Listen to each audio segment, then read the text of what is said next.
Hello, KAren Swain here. What do our star nation brothers and sisters want from humanity? And when will they finally disclose themselves globally so that every human here on Earth understands we are a part of a cosmic universe teeming with life and we have so much to learn? Stay tuned.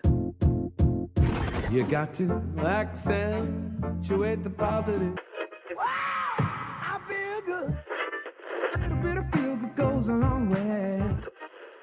You're listening to KAren Swain, teacher of deliberate creation, accentuating the positive, showing you a way to a better life. Accentuating the positive, it's not just fad, it's sanity. Who in their right mind would accentuate anything else? If you feel like that's what you want to do.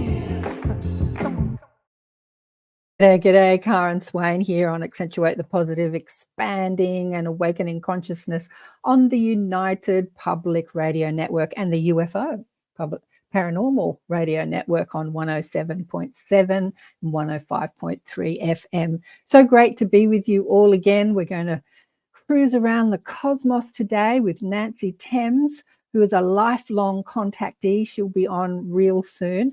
But first, I wanted to tell you about a new show that I've been doing maybe once or twice a month with a friend of mine, a friend and a client, Sandra Marie, medium. She has been, she's been a medium for almost 15 years, but she has been living in the Bible Belt in the States. I'm sure there's Bible Belts in Australia too. I just don't know of any, but I'm sure there are, where she was basically in the closet for many years because, Christianity and different religions think that psychic ability and telepathic ability and all that sort of stuff that we do as conscious awakening humanity is the devil's work. There's some work to do around transforming those paradigms.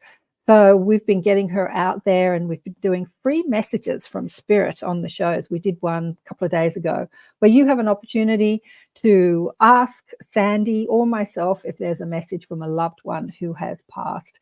So let me know if you want to join those. I think we'll do one in another couple of weeks. I was going to do them weekly, but both Sandy and I didn't have time to do them weekly. And I'll invite other mediums to come on too if they want to deliver messages. I just want to expand this. What am I trying to say? This psychic ability that we all have, the knowing that we're all psychic. And interestingly enough, a lot of what the spirits say, people who have exited the matrix, as I say, who have passed out of this time-space reality, tell us that we are all psychic and that we can communicate. All of us can communicate with the people who have what is called crossed over or died or have left the matrix. But we don't have to open up shop as a psychic, but we all have that psychic ability to communicate with our spirit guides, with our galactic family, and with the people that we've known in this lifetime or others who have finished their life here on Earth and are now doing things in other dimensions. It is something that our galactic brothers and sisters really want us to expand and understand as a human race, is our telepathic or psychic intuitive abilities. We've been playing with it for a long time here on Earth. We call it gut feeling, intuition, a mother's intuition, a woman's intuition. We've got all these phrases about how we can do this, but it needs to be something more. For many races throughout the cosmos, their way of communicating, this is their default setting. They have an understanding, masters of mind, they have an understanding of communication through telepathic communication, downloading messages. And you'll see on the shows, my shows and many other shows, that people who call themselves channels and they receive packets of information. It's like you can receive so much information in 1 second. It would take an hour to speak it, but you've received it in a second. So this is the power of telepathic communication. And I think that our cosmic brothers and sisters really want us to get a handle on that before they really disclose themselves here on Earth, because many of them communicate in that way. And many abductees or contactees have said that when they are in the presence of other races throughout the cosmos, this is the way that they communicate. Oh, they put thoughts in my head or images in my head. They communicated telepathically. So we've got the beautiful Shirley and Vladdy online. Hi, guys. Great to see you. Let's bring Nancy up. We've had a few tech difficulties today. So welcome, Nancy. Thank you. Welcome to Yes, the thank show. you. I'm here, but I don't have all my little things working, but I'm here. We couldn't manage to get her green screen happening, so she's got the green behind her, but not the image. I've got a green screen Exactly. green Yeah. behind I me missed too. my UFO behind me, but that's okay. No big deal. Yeah, she normally has a UFO behind her. Hi, Penny. Penny says hello. Hello, Karen and Nancy. Good to see you online. Yeah, we've got a great show for you today. Nancy is a lifelong contactee, and she's had many experiences and big in the disclosure movement and what I was talking about. Let me tell you a little bit about Nancy. She has been all over the place. Actually, Nancy and I have known each other online for a long time, haven't we? And it's been a long time coming, this conversation. It's Diane. She says hi from California. I'm excited to be here for this conversation. Me too, Diane. So Nancy Thames is a lifelong contactee, as I said, and a former employee of the Department of Defense. Her life, marked by personal struggles, transformed profoundly through her continuous extraterrestrial encounters. These experiences, although initially suppressed, were eventually embraced by Nancy as she began to understand their purpose in her life and for humanity collectively. Nancy's work underscores a collective call to awakening. She stresses that the experiences often labeled as abductions are, in her understanding, enlightened contact, part of a broader benevolent interaction with extraterrestrial entities aiming to usher humanity into a new era of cosmic participation. I love that. Don't you love that? Cosmic participation. Yeah. She has come to the decisive conclusion that humanity is ready and it is now time for disclosure. Her dedication to the cosmic narrative inspired her to create her website, which is timefordisclosure.com, a platform advocating for open dialogue about extraterrestrial interaction and the greater implications for humanity. So cool. And Lynn says, hi, Karen and Nancy. Hi, Lynn. Great to see you for this conversation. So, yeah, so it sounds like you had contact as a child and then initially suppressed and it reawakened. How old were you when it reawakened? Well, it never ended, but I learned to suppress it because I wasn't able to talk about it. You know, it was something that when I did try, I was shut down immediately with my family when I was like 2 or 3, or the first times that I had the first conscious memories. And when I would go tell my mom and dad, they would just start laughing and say, go back to bed. That's some kind of dream you're having there. You know, so it was, they didn't mind it so much when I was little. They just thought that was part of, you know, being young. But as I got older, it was quite differently. My parents both worked out within the community and were well known and very well known within the community. So it was just, and it was the Bible Belt. I grew up in the South in the Bible Belt, and these things were considered demonic or either a mental health issue. And my mom and dad, or especially my dad, told me, you cannot talk about these things at school, with other family members, at Girl Scouts, your sporting, you know, friends, nowhere. You cannot talk about this because you will get ridiculed and labeled, and you will have no friends, and people will not let you be friends with their children if you run around talking about these things. And I figured out quickly that, you know, he was telling me the truth. That's the way that, you know, the society in our area, how they looked upon these type things. So I learned to suppress it for my own good. And so, you know, and I was perfectly fine with all this. And it really wasn't, when I was young, it was beautiful. You know, I was not scared. Nothing in the world had made me form any opinions, or, you know, I didn't have any belief systems or anything to influence me. So really and truly, it wasn't until about junior high or high school that I started to realize what other people were saying, and I would slip around in bookstores and look at magazines and books pertaining to these subjects. And then I could see that other people were having experiences that were not like mine. So when I realized this, it made me question my belief, my who I am, and what I was experiencing. And rather than being the beautiful little kid having an experience and having fun, it turned into I became fearful. I was, I've had the ability all along, or I think they do this intentionally, but I know at least 15 to 20 minutes, probably more like 15, that they are coming. And that gives my brain time to decide how I'm going to interact or how I'm going to handle the situation. But at that age, teenage years, I would just keep the covers up and I would pretend like I was asleep.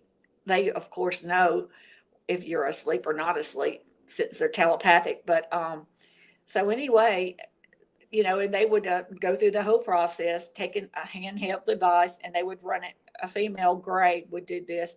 They always travel in threes, and the female I am bonded with, and I do love her, and she loves me, and she's been with me since birth. And I now know, now that I'm older, that she was with me in past lives as well. She's always been like a guardian, or, I don't know, different people have different names for these type entities, but she's very special to me. But she would take a handheld device and run it from head to toe, toe to head.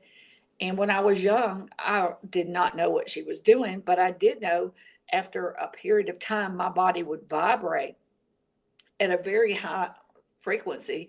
And then I would start to elevate off the bed. And then she would take me by the hand and lead me up through a ceiling or through a door or through a window.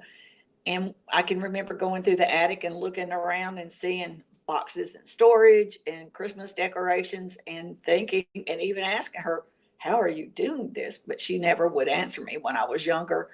So I now know what they were doing is that they were taking my human frequency, elevating it to match their frequency. That way I could travel through the wall or door like they do. So, so that continued on throughout my life. And I later found out that if I wanted to get over this fear, because when I started experiencing fear, rather than forcing me through the experience, they would touch me on the forehead and black me out and put me in a like state. Yeah. Can I ask you a question? When they Sure. did this device and they scanned your body and it changed your frequency and then they took you up through the ceiling, I don't know if you remember this. I mean, have they done this as an adult? But did they literally lift your consciousness out of your body, or did they change the molecules of your physical body? Physical body. My physical body. Mm-hmm. Wow. And when I was little, I remember like this scan like device going. It was basically, it felt like a scan, and it would go up and down, and then I would look down. My bed is empty, and I would grab her hand and she would be holding mine, and I'd be, like touching everything because I wanted to affirm it to myself. Because, when I would talk about this, like, ask questions to my dad and stuff in a roundabout way, he was like, oh, humans can't do things like that. It's very, sorry, I'm just going to stay on this because this fascinates me. So when they elevated you above the bed, did they take you through the walls, like through the ceiling? Yes. Okay, see, that fascinates, and through the attic, that fascinates me. So in your physical, look, this is something that I've heard many contactees say.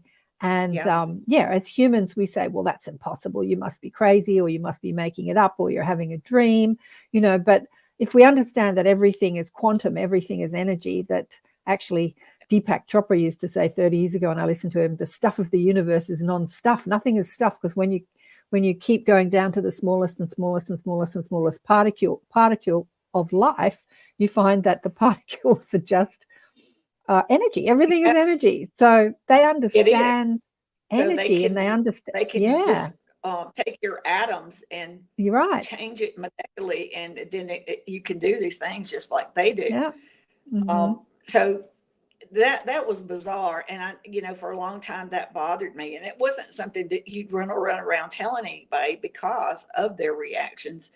So I realized though that when I started to experience fear, that my conscious part, they would black me out and put me in a that blackened out.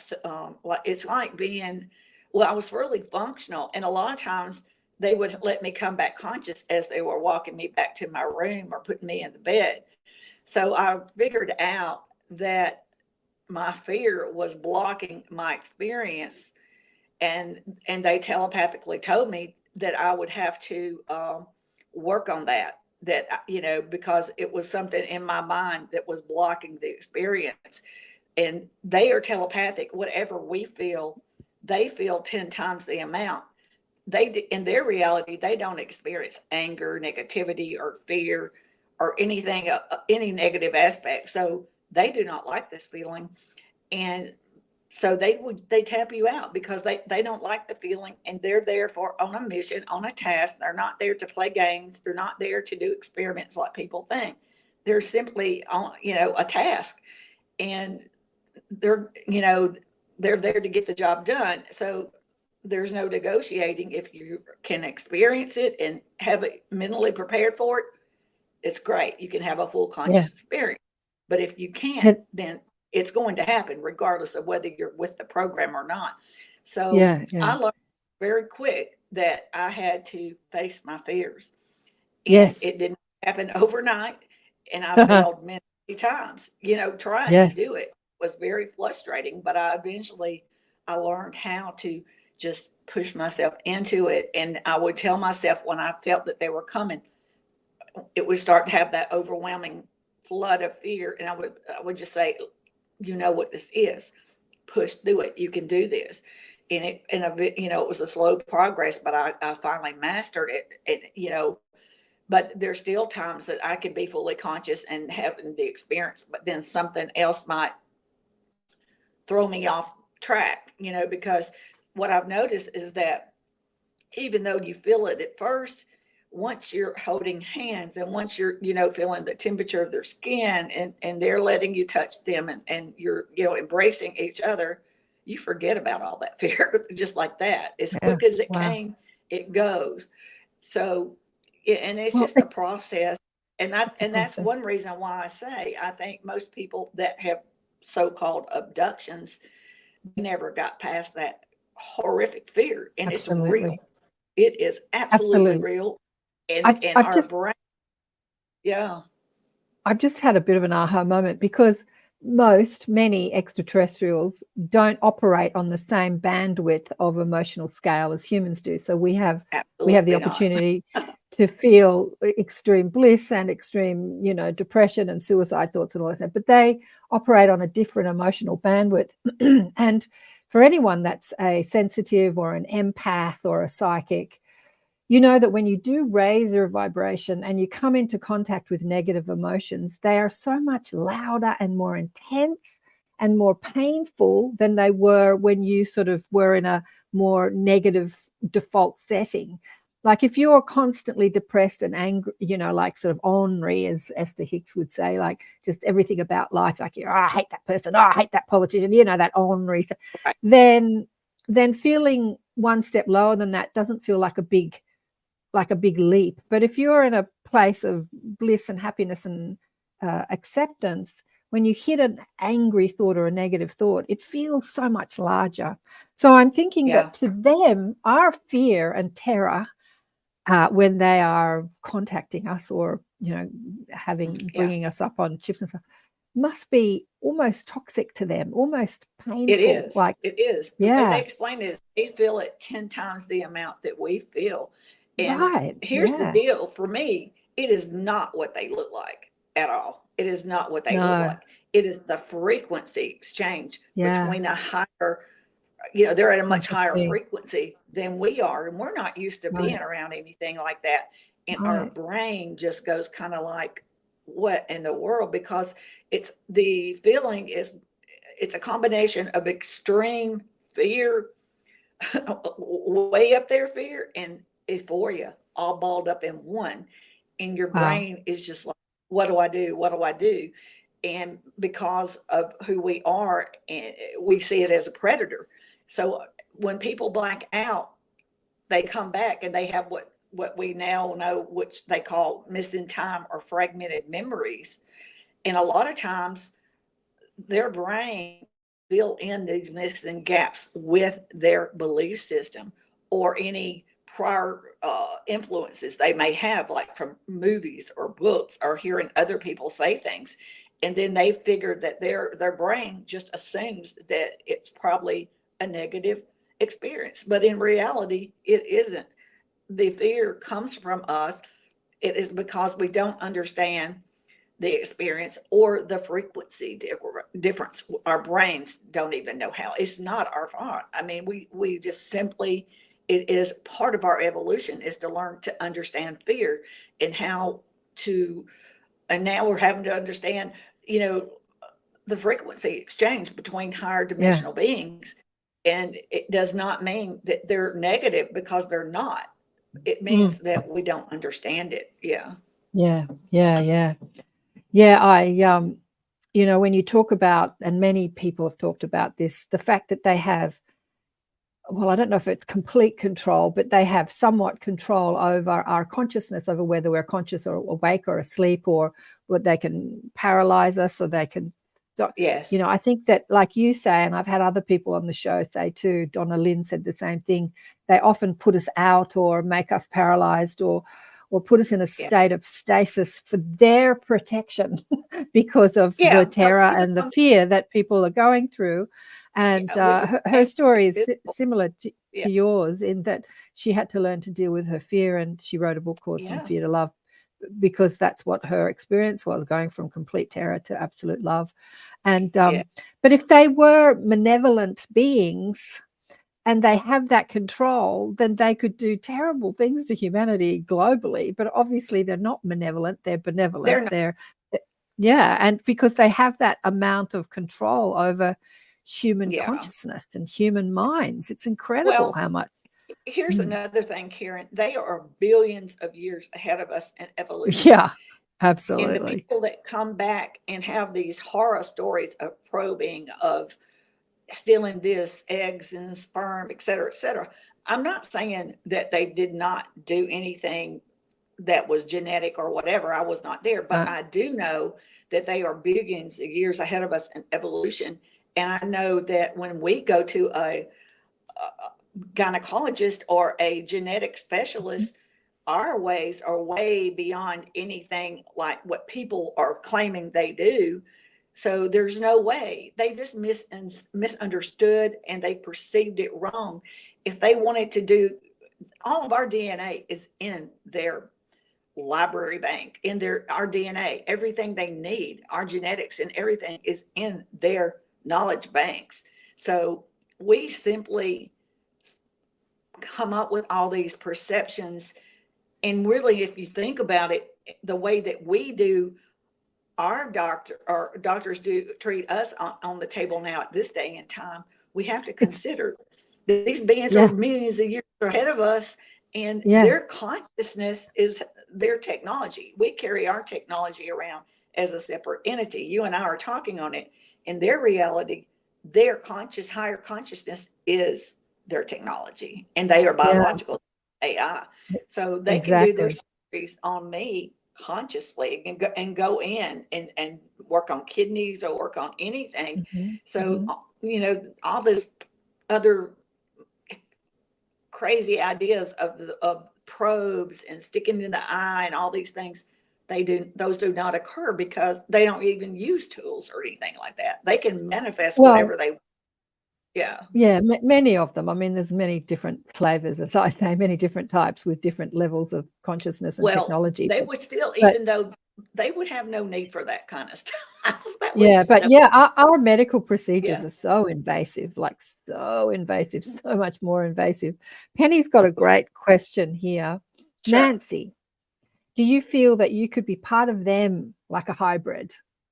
I am an incarnate from the interdimensional realm. They are my family. I am them. And they showed me when I was 30 years old, they opened up a vision to me because I witnessed seeing my two sons taken for the first time. And I was very upset, very angry. I felt helpless, like, there was nothing I could do. But they put me, when they manifested in the room, it was not the same three that come for me. So it was a different three, and they were 3 foot tall and had on very high collars and robes. And they saw that I was sitting up because I knew they were coming. And one walked to me and pressed me back down and said, telepathically told me, this is not about you. Go to sleep. So they put me in a sleep paralysis where I could not move or speak, but I was awake consciously. They wanted me to witness it. So I watched them walk over and take my 2 young children and walk in front of me, and then they blacked me out. And then the next morning, of course, first thing I did was look, and they were perfectly fine. We were all in the same room. We were at a hotel at Key West at a Marriott on the beach. And when I got back from the holiday, I was so upset. And so I meditated in private, and I asked for them to come and please explain to me why this is happening, why me. Because all my life up until that point, I thought it was just me. I had no clue that this was going to involve my children. And I don't claim to be able to summon them or call them. I don't try. And I don't know. They're family to me. I don't have a need for that kind of stuff. But anyway, so they did come on their own time. And the female gray took me aboard a craft and took me in front of what I perceived as a group of elders. Either they told me they were elders, or either that's what my brain, there was a group of a race of interdimensionals, all different men in different clothing, representing different either races or I don't really know. Yeah, star systems or galaxies. I'm not really sure on that. So, and they explained to me that before I became a human being, that I had made a choice to be a part of this process, this evolutionary process for humanity, to help humanity understand that we're not alone, to help with the misinformation, to clear up a lot of, to speak of truth and of true love and experiences, and to just basically, I'm here to help bridge a gap between the human race and the interdimensionals and extraterrestrials. So at the time, did I understand it? No, not all of it. I heard what they said. Did it click? Did I get it? No. So, I went on my merry way. Still at this point, I had really no one to talk to about these things. I had to suppress it. And so it wasn't until, 2 years ago, they gifted me with a Kundalini awakening because they had been giving me downloads, but I kept questioning, where are my downloads coming for? Rather than just listening and accepting it, I was like, how do I know this? Did I just think this?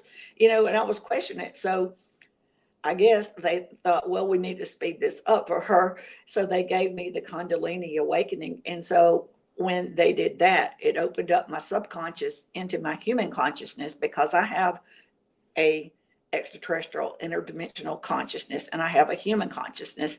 So it opened it up, and then everything that's ever happened to me, good or bad, I now understand from birth. Even prior to birth, I was interdimensional and chose to come here to Earth, and so did my 2 sons, and they are here to assist and support me. And they are just as much into this as I am. The oldest one has the Kundalini awakenings, the downloads, the experiences like I do. And the young one's just kind of, he knows it all and he has experiences, but he's not ready to tell the world and talk about it or anything. Yeah. So it's a family big effort, but we all came here to support each other. And now it's perfect because I have them, they have me. When I was their age, I had nobody. And I'm hoping that they don't have to go through any of the struggles that I had to go through. So everything definitely that the interdimensionals and extraterrestrials do, good or bad in your life, it always serves a purpose for a higher meaning. And now I realize that when they came for my boys when they were little, and I thought it was horrific and bad, and they could have easily have done that, and I would have never known. They could have just blacked me out to begin with and never, ever let me even have seen that. But it served a higher purpose. Even though I didn't understand it at the age of 30, now at 64, I totally get it. They were letting me know that this is a generational endeavor and that we all came here from that realm to support and be here for each other, because we need that support from each other, because the world is not always pleasant when you come out and put yourself out there like I'm doing, you know. Yeah, it's definitely changing. It's definitely changing. It's So getting when you say better. it's getting better, so the younger generation are having it so much. You know, like when we woke up, Nancy, we didn't have the internet. We didn't have that way of finding people that understood what we understood. And now the internet, there's like groups all over the world and conferences and teachers, and it's a much kinder place. Sun, I don't know if that's saying your ZSUN, Sun, Dragon. So, you know, basically asked the question and you answered the question. So so you are human but have a hybrid connection from a past life type thing, and then I said, was okay, a full-blown interdimensional, and my soul came from the interdimensional. So I'm an incarnate interdimensional having a human experience is what it boils down to. And I know that I still have family that are up there, and I know that they're missing me and waiting on me. And when I go to craft, you know, they do an exam to see about my physical well-being, my mental health. You know, they see whatever toxins or whatever that we're being exposed to down on earth. And they're also checking the spiritual level of humanity and just basically seeing how close we are to our evolutionary ascension process. So, but I know I have family up there, and they're evaluating and watching and looking at me, but they live much, much longer lives than we do. So I'm 64, I know. but I'm still a baby to them. You're a baby. Yeah, exactly. It's like a blink in an eye. Human life is a blink in the eye. So when you say you're a Kundalini awakening, you had a Kundalini awakening, and then you understood why everything happened. So the experience of the Kundalini awakening for you was that memory expansion, that awareness expansion. How did that, when you say, what did that look like? It was more of an affirmation of what I already knew. But what I didn't know was that I knew I was incarnated, but I didn't know I was interdimensional, because in my human mind, humans are humans, you know. It's just the way that I was brought up, you know, and I didn't have any real understanding of what our soul, you know, that our soul is here in a vessel temporarily, and our soul is immortal. And when we leave this vessel, our soul and our consciousness moves on to other experiences. So, you know, it was a lot on this about my soul, who I really am. And it helped me to dismiss the Nancy Thames that the world around me had created, and look within and understand who my soul self is, who my inner soul self, and that I made a choice to come to Earth, and I came here with a purpose. I didn't come here to play the program that the world is putting us in here. From the minute we're born, you know, they're moving us around like chess pieces, and we are their puppets, so to speak, and they're making us play their game. I came here to change the game, to end the game, and to help people to understand that we can have a better human experience than what we've been experiencing for the previous eons. Yeah. It's so funny that you say that. I came here, I didn't come to play the game, to change the game. I was saying that to a friend the other day who's a businessman, but he's very psychic, and he says it all the time. Oh, it's just a game, you know, it's just a game. We're just playing this game. And I said, yeah, but Nick, you came here to change the game, not play the game. And he kind of looked at me. He went, it is a game here on Earth, but we have come to change the game. And what was I going to ask you? I had a question in my mind before, and I've gone blank. Yeah, okay, here we go. Bible Belt. So you said you're in the Bible Belt, and it was difficult for you to talk about this stuff. Has that changed? Like, what's going on? Like you're in It's Louisiana? Is that what you no, said? I'm in Mississippi, and I grew up in Mississippi, Tennessee. Mississippi. Yes, and it's What's still very much the Bible Belt, but people are what the interdimensionals and extraterrestrials tell me. Be patient, because we're in an evolutionary process in the middle of ascension. We're already leaving this 3D realm, going into the fourth and going up to the fifth dimension. And a lot of what I'm sitting here to do, evolution will take care of most of it. They were like, be patient, let evolution run its course, because what's going to happen is that every human on this planet, because this is a worldwide phenomena, or they're going to start, we've always just had the five senses that we could use to understand our world around us. But now our visual range is going to increase. Our intuition is going to increase. Our intelligence is going to increase. All these things, our pineal gland is probably going to start to activate.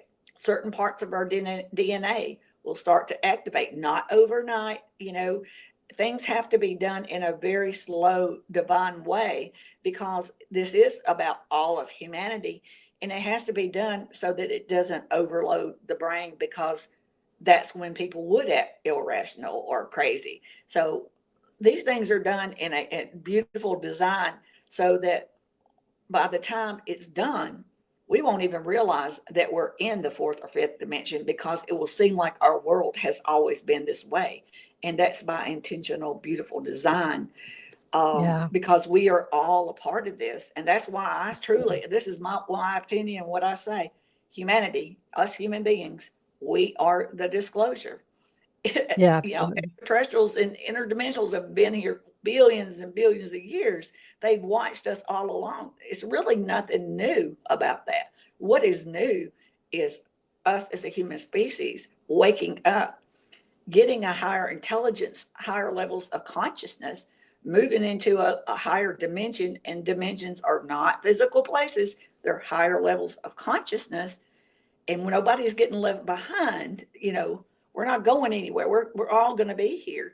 It's just that we are going to start realizing that some of these old programmed ways since our birth no longer serve humanity. And we are a race or a generation that wants to see our race continue on for billions of years. And we're at the pivotal moment. Changes have to be made right here, right now. And it has to start with our generation, or we could be ending our civilization or changing the quality of it and going backwards as far more towards more primitive ways by our own abuse and by destruction, using our technology in the wrong ways. Evolution and ascension has to occur. This is part of our evolutionary process to keep us alive on this planet. Yeah, to keep us going. Well, it has to occur. It is occurring. I mean, it is occurring. We just discussed. Yes. Anyone that's operating as a psychic medium, or even understands their intuitive abilities and utilizes that ability, like listens to their gut feeling or listens to their knowing or their downloads, is already operating in the fourth dimension. That is what the fourth dimension is. It's the experience of expansion through awareness. The expansion through awareness is what the dimensions is all about. But I just want to remind people too that you're listening to KAren Swain, ATP Media with KAren Swain, awakening and expanding consciousness on the United Public Radio Network and the UFO Paranormal Radio Network on 107.7 and 105.3 FM syndicated radio across the US and Canada. And obviously we're streaming on the internet on YouTube and Rumble. I think we're on Twitch today too. X is doing funny things. You've got to pay to stream on X now, so we're not streaming on X anymore. Might they changed that recently. And obviously Facebook, Facey. My guest today is Nancy Thames, lifelong contactee. We're talking about her contacts. So you've been in contact with these beings, interdimensional beings you call them, and they look like greys. Are they short greys or tall greys or different flavors? No, the interdimensionals are about 8 foot tall, 7 to 8 foot tall, and they are luminescent. Nice. Some people in biblical days, you hear a reference to the shiny ones. To me, they kind of look like shiny ones because they're luminescent, opaquish.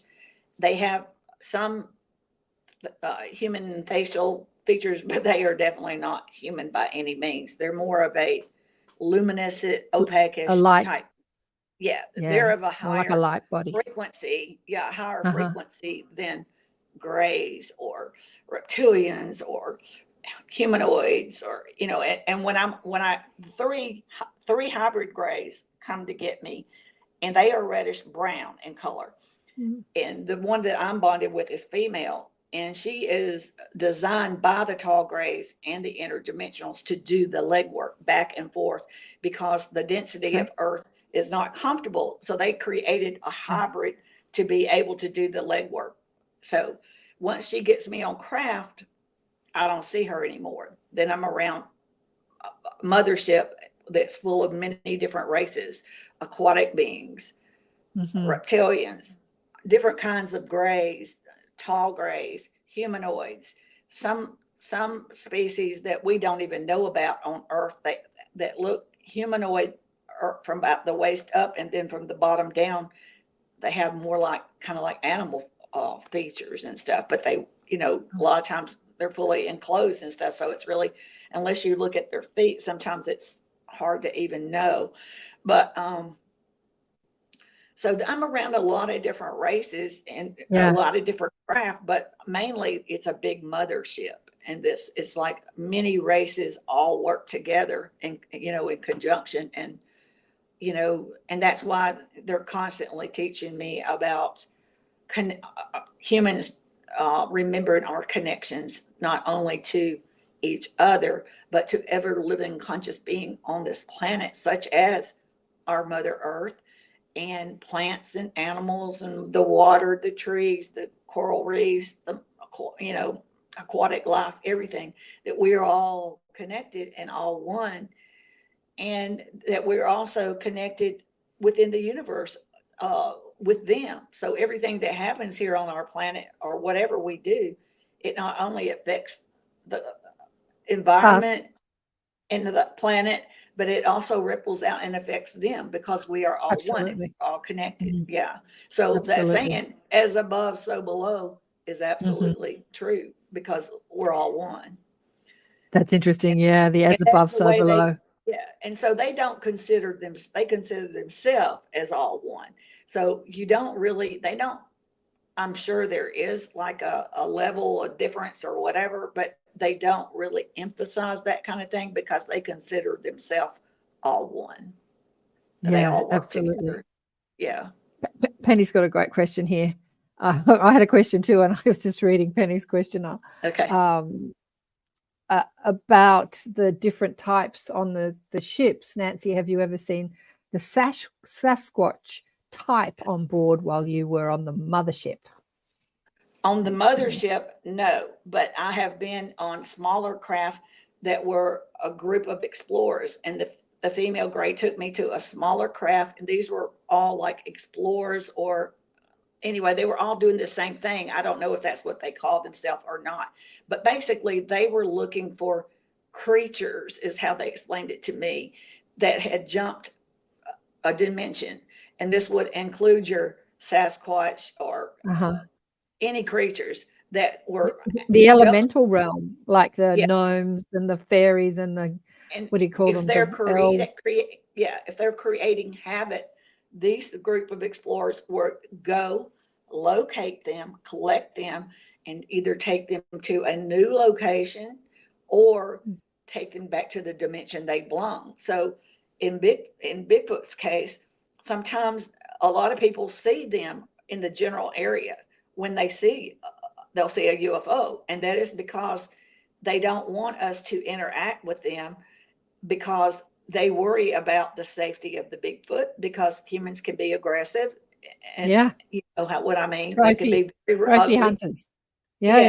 Or sometimes a Bigfoot can become over curious about humans and create a lot of drama and fear. So either case, they're just trying to keep a balance, and they will relocate them further into the woods or up in the mountain, or take them back. You know, if they're the problem and they've abused their state, they will take them back and put them back to where they belong. But if they're not bothering anybody, they'll let them explore and, you know, and check out the earth. Because I see extraterrestrials, humanoid extraterrestrials all the time, shopping in malls, shopping in grocery stores, you know, intermingling. You can pick them out? But like, I can, their frequency, I sense their frequency. They sense my frequency, because my frequency has changed as I've gotten older.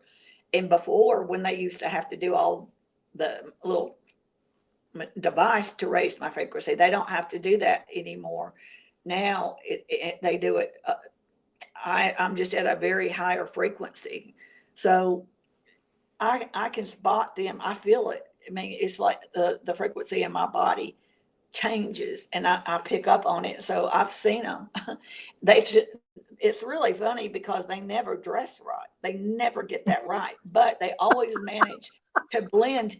They always manage to blend in to where nobody else seems to even notice it, because telepathically they're communicating with people and they don't even know it. Like I've seen them like be in the back of the line and get themselves all the way up and back to where I was, just so that we could have an interaction. And the people were just like, oh, sure, go ahead. You know, and it's because I know that, you know, they're just saying, move me ahead of you, you know. So, yeah, so it's really neat. And they're just like having fun. You know, they're just, they're just, you know, wanting to see what it's like to be down here and just interact with people. Yeah. I was having a conversation. Penny says thanks, that she loves the Sasquatch, and thank you. That's really interesting. I was having a conversation with a gorgeous young girl, Angelica, in South Africa the other day, who's helping put on an online conference that I'm a part of, and she was telling me about her experiences, and we were talking about the little greys, like you were talking about your handler, I don't know, person that comes to, what do you call someone that comes to collect you? What do you call that? Yeah, I don't bother that because handler. I love her. Yeah, you love her, but she's a hybrid. The Galactic Mob have said to me that, you know, these biological life forms that are sort of robotic, the little greys that many people feel fear from because they're little and they don't appear to have any sort of emotion. They are manufactured to be a biological AI life form that can interact on any planet, and they don't have to worry about the frequency or the bacteria of different planets, or the oxygen, or the different air and the different gravity. Like different planets have so many different components to it. She's biological, and like her skin feels like a dolphin. And right. I always, depending on where I am, I always check the temperature of her. I mean, for me, I'm very curious, like, what is the temperature of her skin? So I'm comparing my temperature to her temperature. To her. Is she cool? Yes. Cool. Yeah. But the way that it's explained to me, and the way that I know her, she is biological. She is not a robot, but she is task oriented and shows no emotion. And when she's telepathically talking to me, the difference is that I cannot sense inflection. She has no inflection in her messages, and I cannot distinguish that she's male or female. I only know she's female by her frequency. She has a frequency. So that's why I know she's biological, because she gives off a frequency. But when I'm on craft and I'm talking telepathically to grays, and by the way, they can be quite comical at times. The full McCoy, they're funny. They can be comical. But when I'm talking to grays or humanoids or aquatic or the interdimensionals, I can sense male and female in the message, and I can also sense inflection in their messages. Like that's how I would know that they're trying to be funny, or how I would know that they're trying to make a point, because I can feel it's a frequency. Everything is a frequency. Yeah. It's really it's unbelievable. I'm fascinated. I want to ask what they want humanity to know, but I'm fascinated about the aquatic beings. What do the aquatic beings look like? And as an aquatic being, how do they interact on a ship? I mean, if they're breathing whatever oxygen or carbon dioxide in a water matrix. How does that work? They can be, well, as a matter of fact, they've even trained me on craft for me to breathe in a gel, like they put me in this tank like thing, and they had monitors to check my vitals and stuff, but they put me in tanks many, many times and was teaching me to be able to breathe a gel and stuff. So these aquatic beings, they can breathe.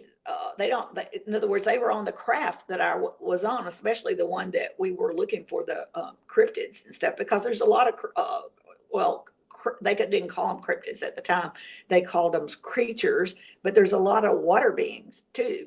So they were on the craft, and that's where I tried to strike up a conversation with one, but it was more, he wouldn't, basically he ignored me a lot. He did not want to have eye contact with me, and he really didn't want to get too personal with me. He kept his distance, and he, when I would start talking to him and asking him questions, he was fumbling with gear, and he would not really raise his head and make eye contact he was not in a warming way like the others do. So it was strange.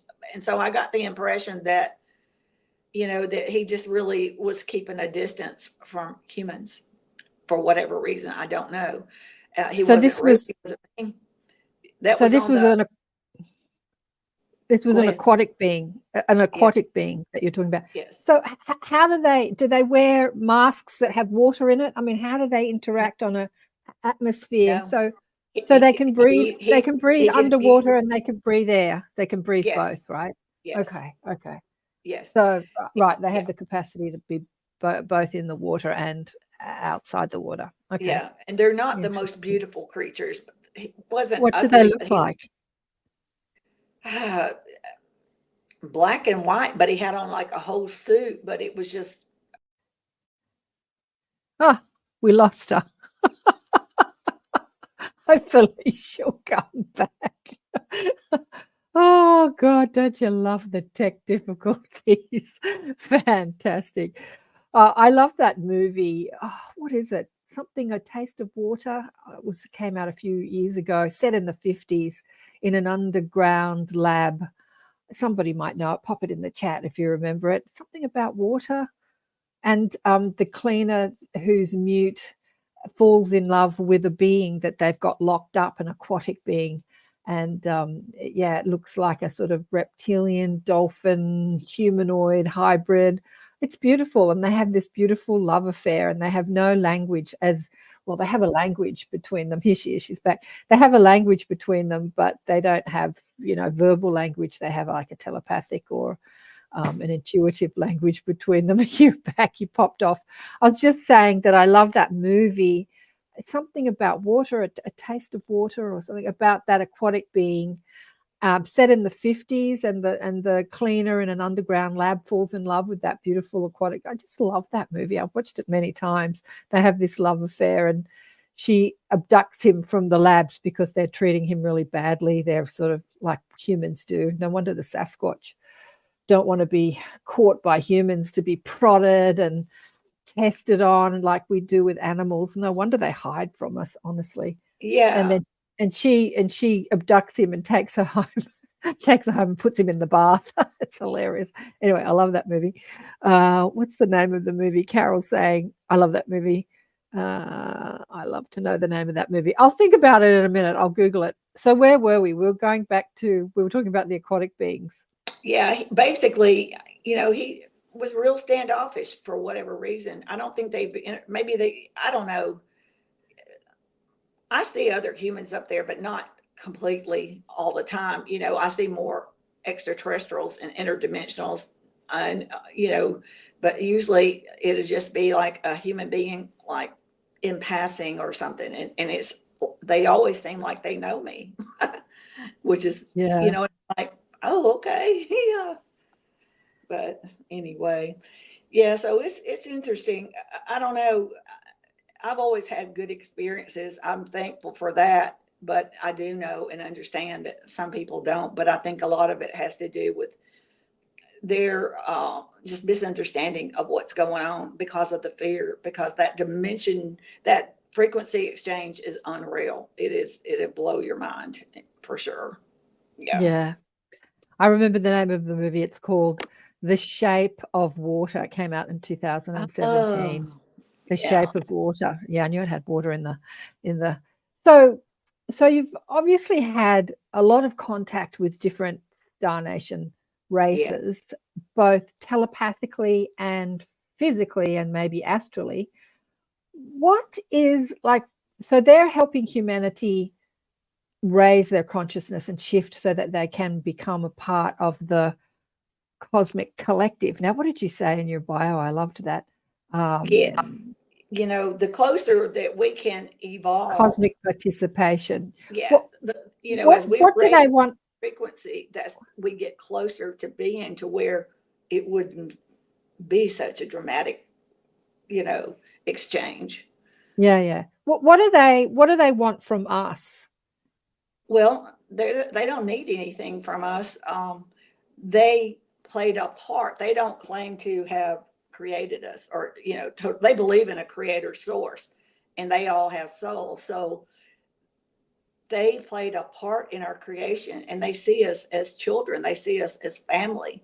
So we are a combination of many, many different races, not just one. And that's what is our junk DNA.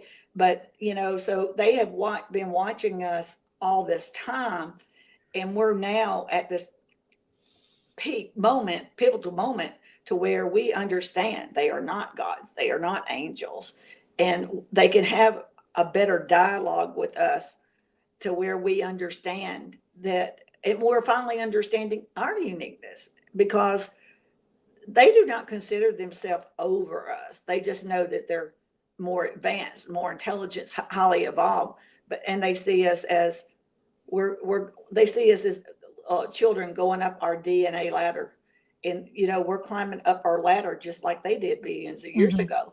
So they want to see us do it right. They want to assist us. Because humans are here on free will, and people don't remember this, but we all made a choice to come to Earth, and we all made soul contracts. So a lot of people don't even remember that they made an agreement to be part of this evolutionary process for humanity, because we knew, all of us, before we came here, we knew what we were coming here for. We came here with a purpose and a job, and we are starting to all wake up, because this is a worldwide phenomena, and everybody's a part of it, whether they remember it or not, because this is the biggest thing since our creation.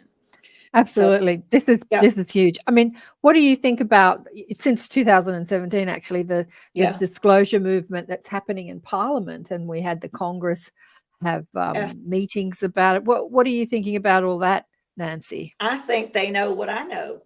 Yeah. Why come out and tell the world when you know that humans are going through an evolutionary process, an ascension, and with that alone, that is going to have people be more intelligent, more aware, more understanding, a better, less negative. There's so many things that are going to benefit from us ascending and reaching high levels of consciousness. So why in the world would they come out and create drama and anger and negativity when evolution is going to take care of part of the problem for them? And then when we get to that point to where they do, people will be less angry about it, or less negative about it. They'll be more receptive. And I think they're also hoping that the James Webb Telescope is going to find something, and then that would be like it would be a great way to introduce it to humanity, because it won't be like they're hovering around us waiting to land. They're up there. We can't see them because we're in the 3D realm, and our visual range won't let us see them. Absolutely. But they're all over the place. So absolutely. They're waiting for us to find something. Yeah. Yeah, our visual scope doesn't allow many, not all, but many people to see their frequency, their vibration, because they're vibing at a different frequency, which is outside the visual spectrum. But also our radars, they do these Hollywood movies of, we've been looking for extraterrestrial life for 70 years with these big machines and we can't find anything. And it just makes me laugh because the technology of the radar system is totally a different frequency to the frequency of ships and their bodies and everything. And their communication and SETI and all those things. Yeah, of course it wouldn't pick them up, They're going about it the wrong way. They're going about it the right. It's so ignorant to think that, well, I suppose that really science and quantum understanding and spooky action at a distance as quantum entanglement, as Einstein used to talk about it, we have to understand frequency and vibration. 100 years ago, Tesla was talking about it. You can understand the universe through frequency and vibration. And we're thinking that everything that's out there in the universe is physical and holds the same vibration as what's here on Earth. And it just doesn't. There's no comparison. Our physics. No comparison. Our proportion, the way that we travel, nothing is in comparison because even their craft are living conscious beings. And their pilots are genetically designed, male or female. They get in and their consciousness matches up with the craft, and bam, they go through consciousness. And on mothership, they'll use more than one pilot, different links of pilots. But on a small craft, I don't think we'll ever, I know we'll never be able to fly one of their craft. We may reverse engineer and duplicate one, but it still won't be like theirs because theirs flies on consciousness. Yeah. And I think that, awesome conversation, Vladdy says, and Penny says she agrees. Blows my mind that so many people do not want to talk about this topic. It's the only topic I want to talk about, Penny says. I know how you feel, darling. Yeah, humans are in the habit of always thinking that we were top of the chain, that, that we were the most intelligent things. And now, we're not. We are wonderful, unique human beings, but we still have a lot to learn about who we are, our souls, absolutely, the universe, dimensions, because now we're finding out, scientists are telling us that trees communicate with each other, plants communicate. They're all living conscious beings. But we never even thought about these things, but we're starting to figure out more and more and more. But a lot of people are just not ready to take that step over, but they're going to have to, because they're going to start seeing it for themselves at some point. Yeah, I know. We've been so distracted. I was watching something. Penny's got another awesome question. I'll get to you in a minute, Penny. I was watching something on television that was set in the 50s, and they were showing, television where it was black and white and terrible. Yeah. But there was a lot of talk back then of ETs, and then it was suppressed. Like what they were talking about in that Congress is that the ET phenomena, which was huge in the 40s and the 50s, and people were like, oh yeah, there's craft in this. And it seemed to be like, nobody thought it was crazy. There was this like conditioned program that came out to suppress the communication about it and awareness about it, and everyone started to think. It started to happen in the 50s and the 60s. Like the hippies came out, and the spiritual revolution ramped up in the 60s, and that was suppressed. Oh, you dirty, filthy hippies, and oh god, there's a whole lot of stories around that. They had mass murderers, and they called them hippies, and then hippies were turned into criminals. And if you talked about aliens, you were crazy. I think that all started in the 50s and the 60s and ramped up in the 70s, and then in the 80s, if you weren't into money and fashion, and you weren't.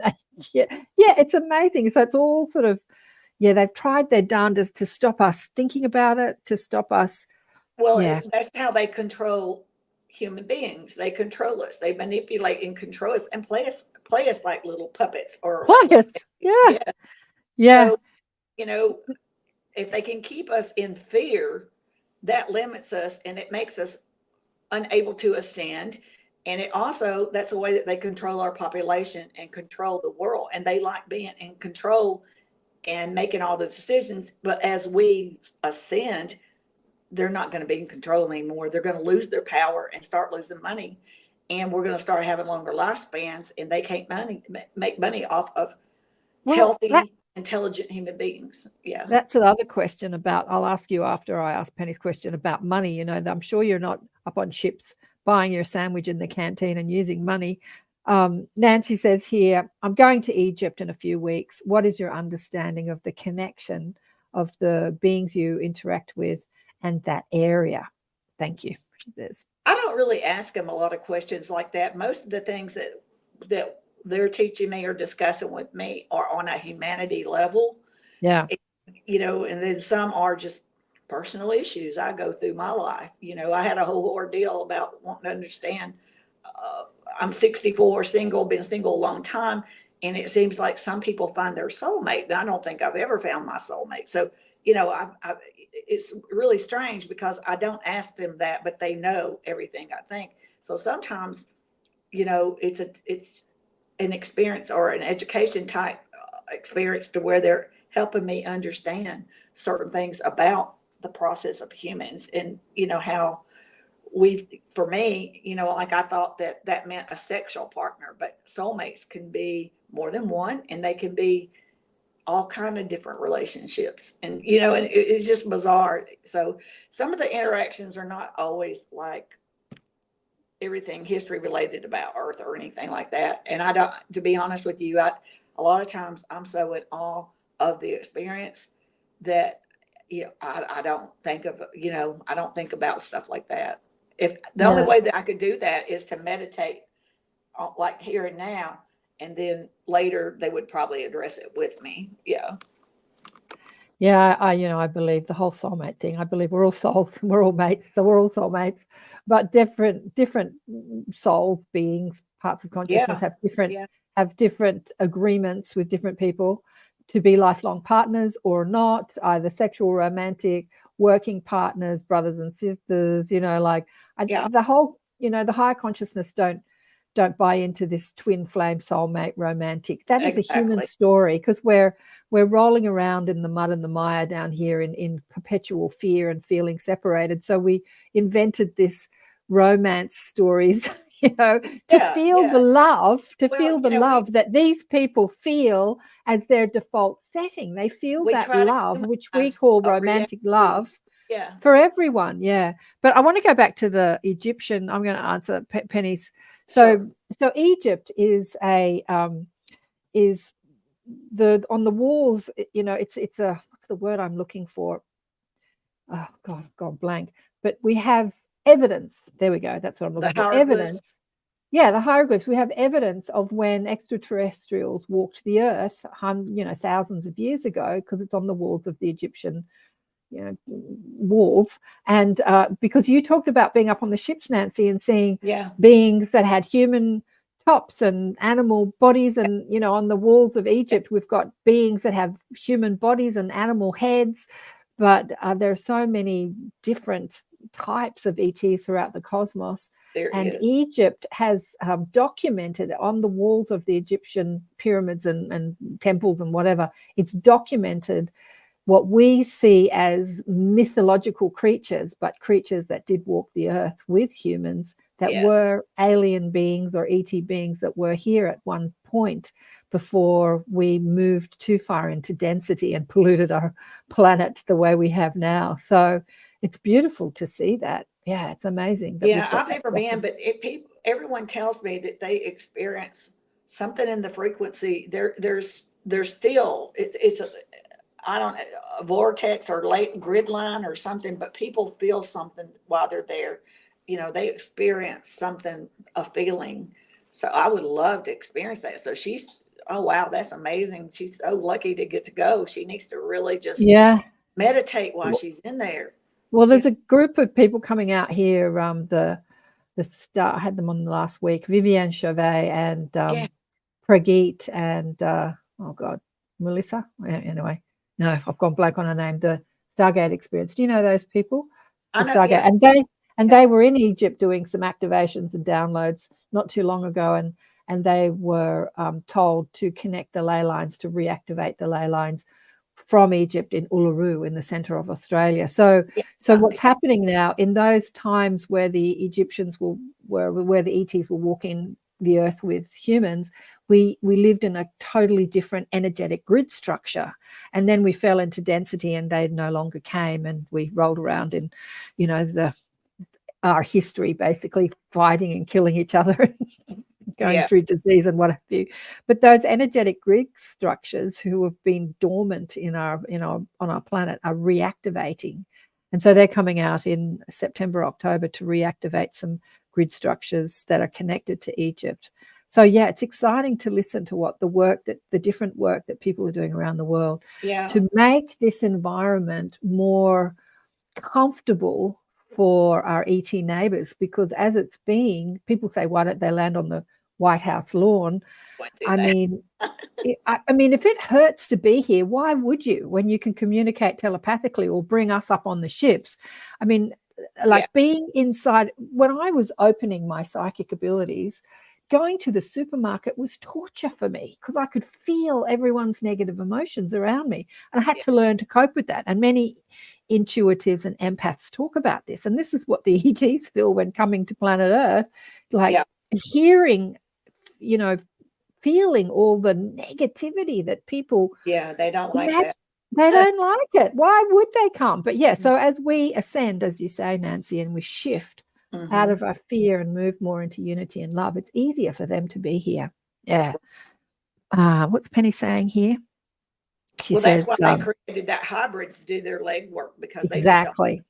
I'm super. She's excited. Thank you, ladies. I can't wait to feel the energy. I'm having dreams about certain beings. Happy about me coming there. Yeah, we'll have to hear your experiences, what your experience. I went to Egypt years ago and I loved it. I remember having full-blown memory of what it was like to be there when the pyramids were glowing white and totally active, and like 20,000 years ago. I had full-blown memory. And I was even talking to some of the guides and saying, you see those hills out there? There's so many more tombs in there. Oh, no, we've dug them all up, because this is over 20 years ago, 2004 it was. Oh, no, we've dug up all the tombs. There's no many tombs. And I said, no, in those hills over there, there's massive. I was telling him all this stuff. And then a few years later, they started digging up all the tombs. And I'm like, told you. Yeah. Whether he remembers, I don't know. Told you.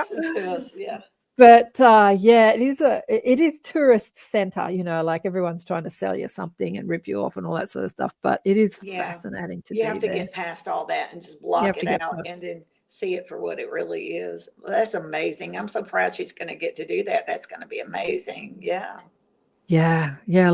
exactly. A lot of groups go there, but the governments don't like it when you gather together in groups and do conscious things. I don't know how the Stargate experience and Vivian managed to do it. It was a small group. Yeah, it's all in the save. Yeah, Sun's saying it's all in the save, the cave drawings. Why isn't it? UFO aliens. Yeah, exactly. And it's been documented through our Indigenous tribes, both Australian Indigenous and American, and all over the world, really. It's the Star Nation beings, or aliens as they've been called, have been documented on the walls of caves. Yeah, absolutely. It's no mystery. They're everywhere. There's indications everywhere. Everywhere. You know, people just, I don't know why they don't, you know, it's obvious, you know, but it is obvious. It's really obvious. Yeah. Some people just only see what they want to see. But I've been to all the South American Mayan ruins and stuff in Guatemala, Honduras, and Mexico, all through there. And I always felt like kind of like a deja vu feeling, or it's definitely different. And it wasn't as crowded as probably what it is in Egypt. I imagine Egypt gets a lot of tourists. Yeah, but, it does. Yeah, but any of those places, I just think that it's very significant in helping us to understand maybe some of our true origin and stuff. So that's amazing. So Nancy, Uluru. Oh, you want to come? You should come out in October. They're going to be in there. It's only a small group of people, but I'll send you the information. You might want to come, or anybody else that's out there. Maybe you want to come down to be a part of it.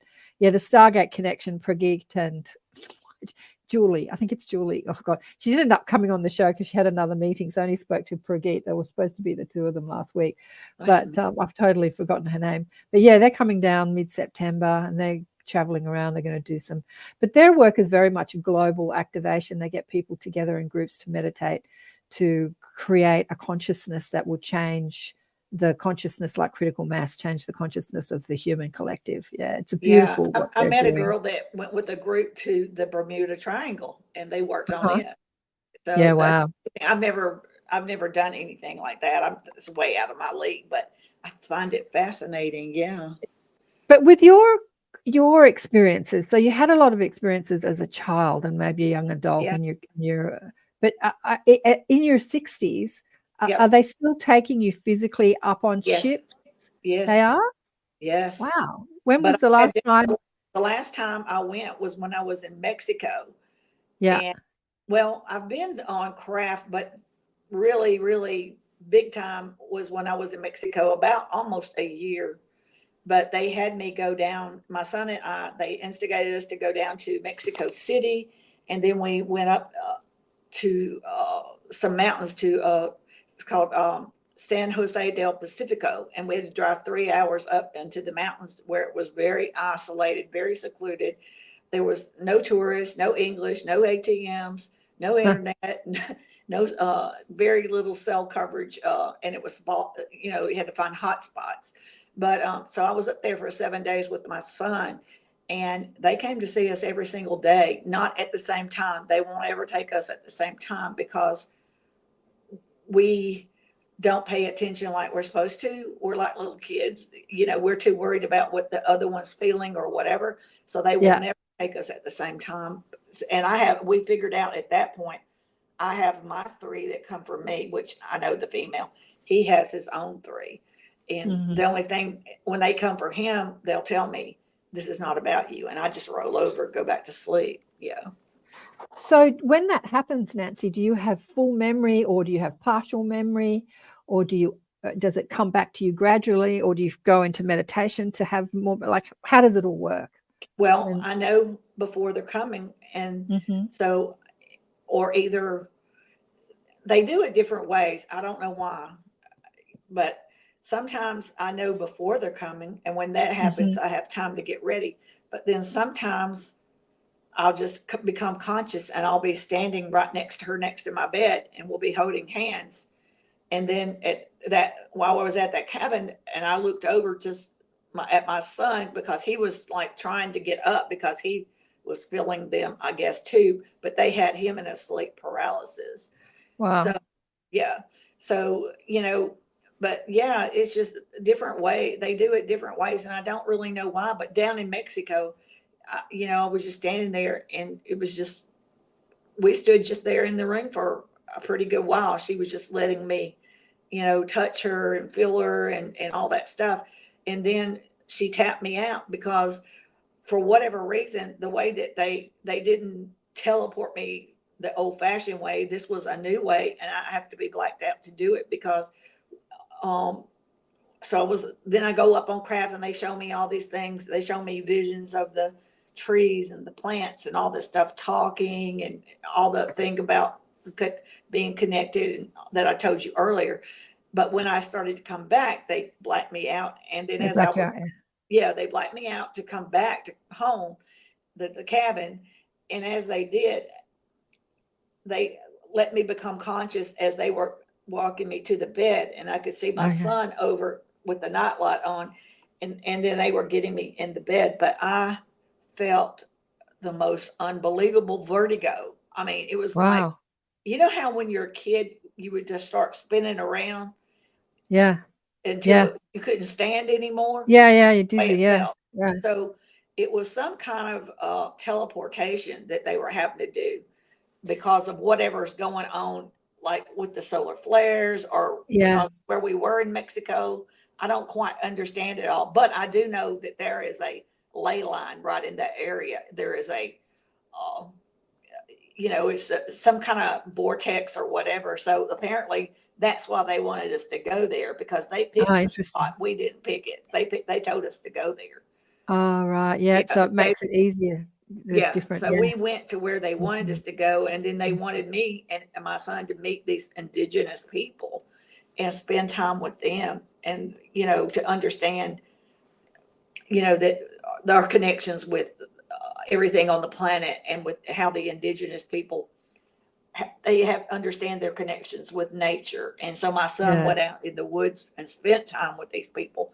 And for me, they would come and get me at night, because I'd never be able to go out and trek through the woods like he did. I'm just not physically able to do that. We're running out of like a steep incline all the way. That there's no way. We've only got about 10 minutes left, and I really want to know, or maybe 5 minutes left.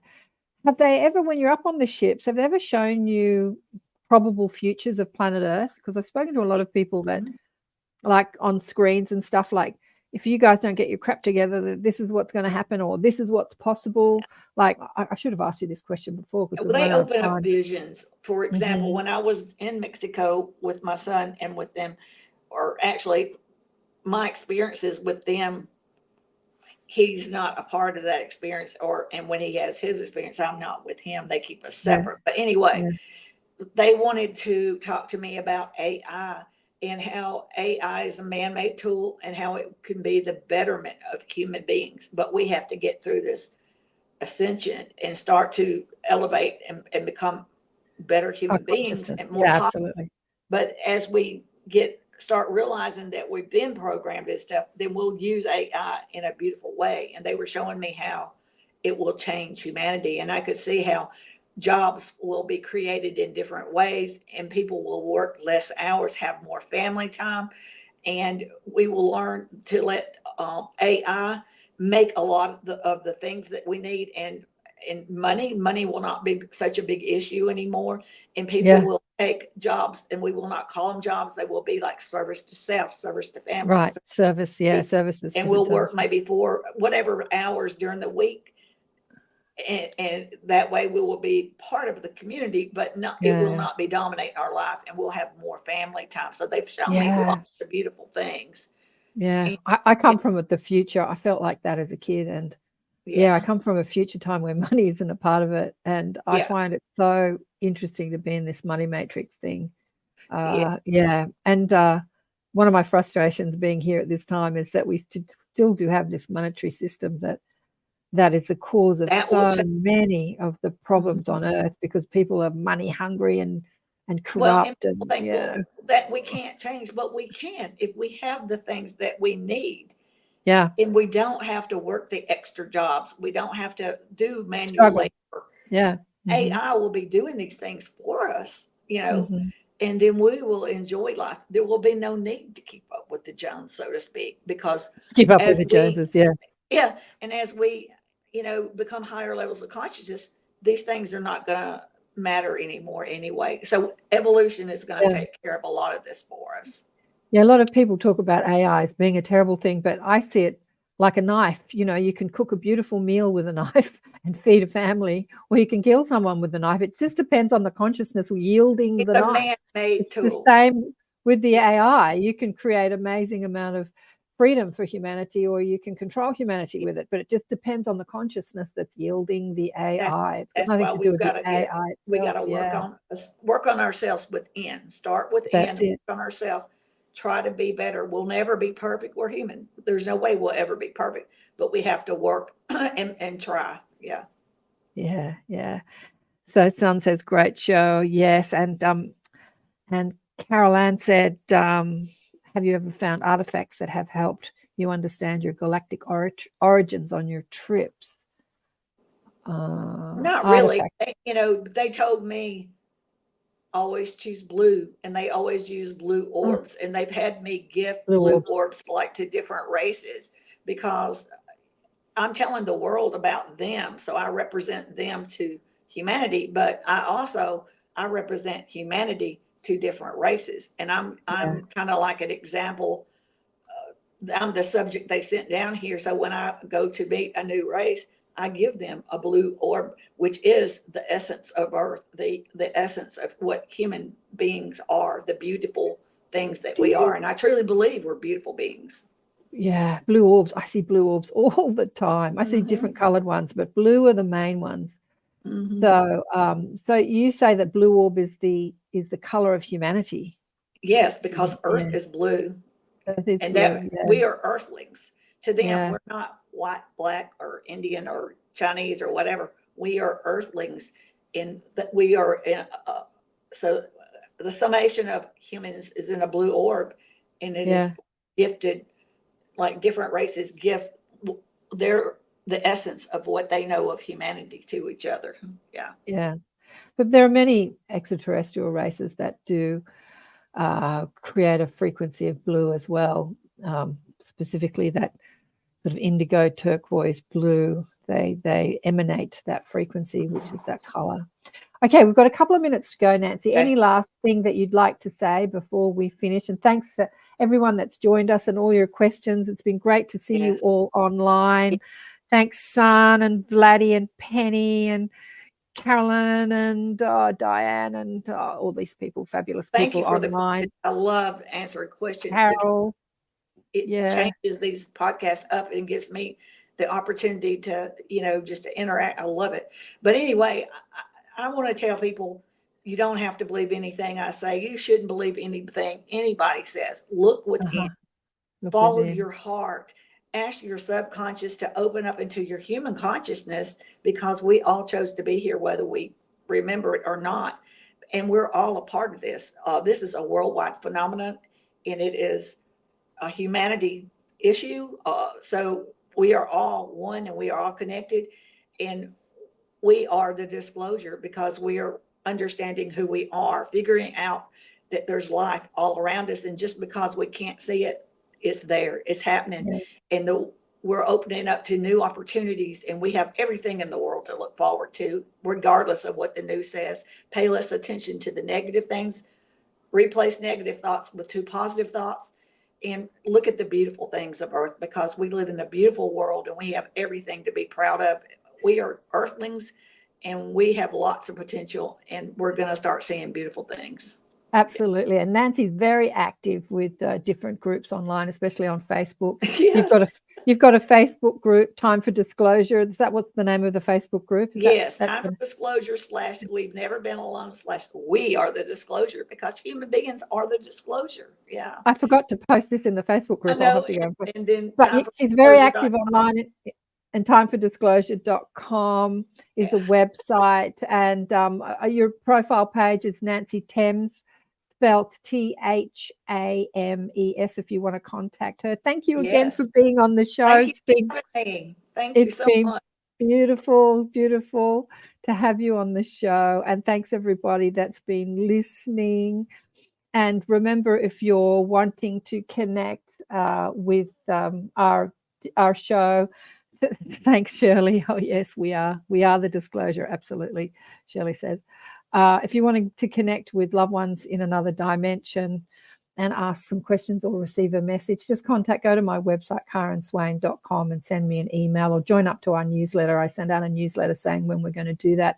And I also send out newsletters when I am putting on different courses. We do psychic awareness courses and practicing our psychic abilities, and I'm going to be doing some healing courses, changing our DNA, upgrading our DNA, changing the telomeres so that you look younger, stay younger, live longer. If you want to, you might not want to. You might want to get the hell out of here.